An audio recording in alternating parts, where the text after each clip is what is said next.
So something I just did, something I just realized. I went back and looked at that video I just took and was trying to figure out why the sound wasn't working. I turned on the microphone. I thought, see this little thing right here? Well, it's got a power button. And until you turn it on, it's not going to record your voice. So I just did all these videos without any audio because when you plug in the little dongle on the phone, it expects sound to come through here. But if it's not on, there's no sound coming through. So I guess I'll be doing voiceovers for part unless my other two cameras picked it up. But that's this little guy right here. He might have picked it up, but his audio is not that great. That's a Wolfgang 4K action cam. It might have picked up my voice, but it's probably going to sound like crap. So from here on out, I've turned it on. Got a little green light somewhere on there. So now we'll have some audio. All right. So much for perfection. Ha! On to said voice tracks. So the equipment that I used to create this is here on the table. So I ordered this Justinian conduit carrier kit from Amazon. It was about $65. It comes with all of the mounting hardware, screws, bolts, and it comes with this little triangle key. Not necessarily for security, but just to make sure that it locks-ish to keep from opening randomly. Anybody with a pair of pliers could open that thing without that key. So not necessarily for security. On to the paint and cleaning. I've got a can of acetone here to clean up the PVC pipe. And then I've got the Rust-Oleum Ultracoat Gloss Black. And I got some silicone.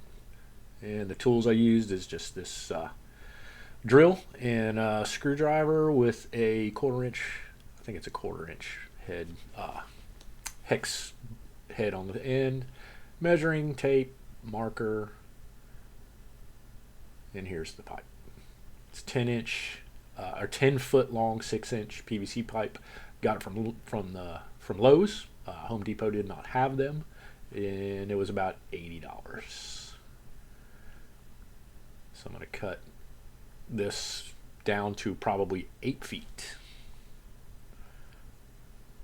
And that's pretty much everything I'm going to use. Here I'm using the longest rod that I have as an estimation for how long I want to make the rod tubes. This rod ended up being, I think, 7'2", maybe a little longer than 7'2". So I laid it up there, marked it. Then I decided just to go ahead and make the pipe an 8-foot pipe. So ended up marking it at 8 feet, and cut it there and clean the end. Here I'm going to attach the end caps to the pipe. Little shout out to TJ from Kayak USA on taping them up there, getting them ready to mount, doing some pre-drill for the screw holes and all that. So I got this end on. Down here on this end, because I will always find a way to let gravity beat me, this one fell on the floor before I could get the tape on it. And the good thing that I noticed is it fell on the floor, but there was no damage. It fell on concrete. So the powder coating they use on these end caps is pretty strong. I would have expected the paint to chip, but it didn't. And it fell right on that bottom hinge corner. It's pretty much where it impacted the ground, so everything's good.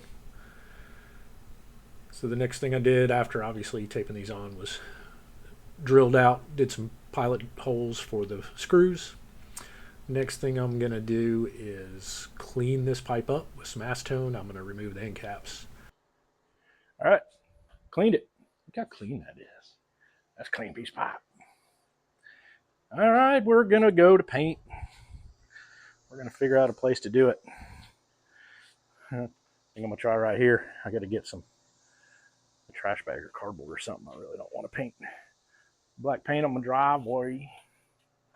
All right, back after paint. Okay, end of the day. Probably should have waited till tomorrow, but got antsy. So I got the end caps on, painted everything. You can see the paint's got kind of a little, it's got issues.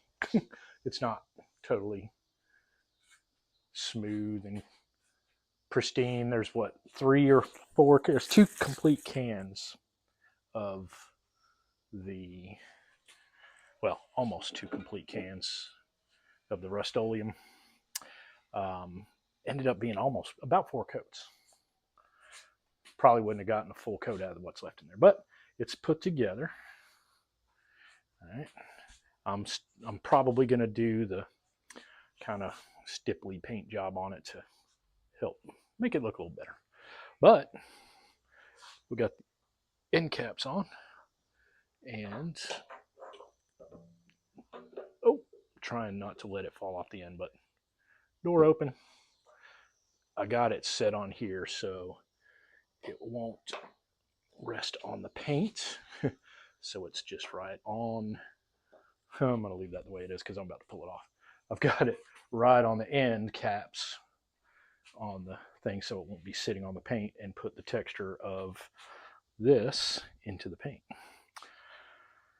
So there it is. Now I caulked the ends. So I caulked inside and then I caulked the outside. This side, there's a little bit of a smudge of caulk on the outside. I'm going to get that off once it dries, but I taped this end so it looks much nicer. Ran my finger around the bead so it could kind of flatten it out. A couple little things, but I taped it. Here's what happens when you don't tape it. That looks like grade A garbage. I'll try to clean it up once it dries. I don't know how successful that'll be because I can wipe and wipe and wipe and it just smears it. So, but yeah, I'll get like a sharp plastic little scraper, see if I can get it off. And I'll just be careful with it so I don't gouge up the paint or the finish on the end caps. But turned out I may hit these screw holes with, or these screws with some paint. But then again, I've also thought about coming back and instead of screws, about putting in some rivets. I do have to, in order to do that, I'll have to buy a rivet gun and all that stuff. So that might be a future thing. But yeah, it's gone. It's gone. It's ready. Just gonna let it sit and cure. I'm gonna figure out what color I'm gonna do the little artistic additions with, probably gray and a little bit of red, to finish it out. But that's it. And then eventually it's gonna get hung on the trailer, which this will be a separate video, but I am gonna show you. So these wheels and tires, this was actually 12-inch, not 14, and they fit. And I took it for a ride, and I ripped it down the road at 70 miles an hour, and it was smooth as butter. No shaking, no shimmying. So it must have been these janky, one of them's all rotted out. I noticed when I pulled it off, looked at the inside of it, the inside sidewall, it's all dry rotted. And you know how lug nuts are supposed to all be the same size? Well, these are all 21s except for one of them. It's a 19, and the stud that it's connected to is not really seated. So I got to fix that. But I got my new jack on there so it rolls. There's that. Next project. Back to it. I'm going to take the rest of the day off because I'm sweaty. It's hot. I had to take my hat off. I got my Whiskey Helps hat all soaked, sweaty. A little patina on the leather. All right. Appreciate you guys hanging in there and watching. So if you like what you see, hit the subscribe button. Thumbs it up. Mash them buttons. Doesn't take a lot of energy. If you don't like it, do it anyway. I'll get better. Stick around. Watch me get better. These first few videos are going to suck. So, appreciate your support and everything that you guys do for my channel in the future will be much appreciated. One of these days, maybe I'll be up there with the likeness of Chad Hoover and TJ from Kayak USA. It'll take a while. many years probably. But all right, I'm going to take my sweaty self inside, get a shower, and I think I'm going to have a cigar and a bourbon on the back porch tonight. Y'all enjoy. We'll see you. Peace.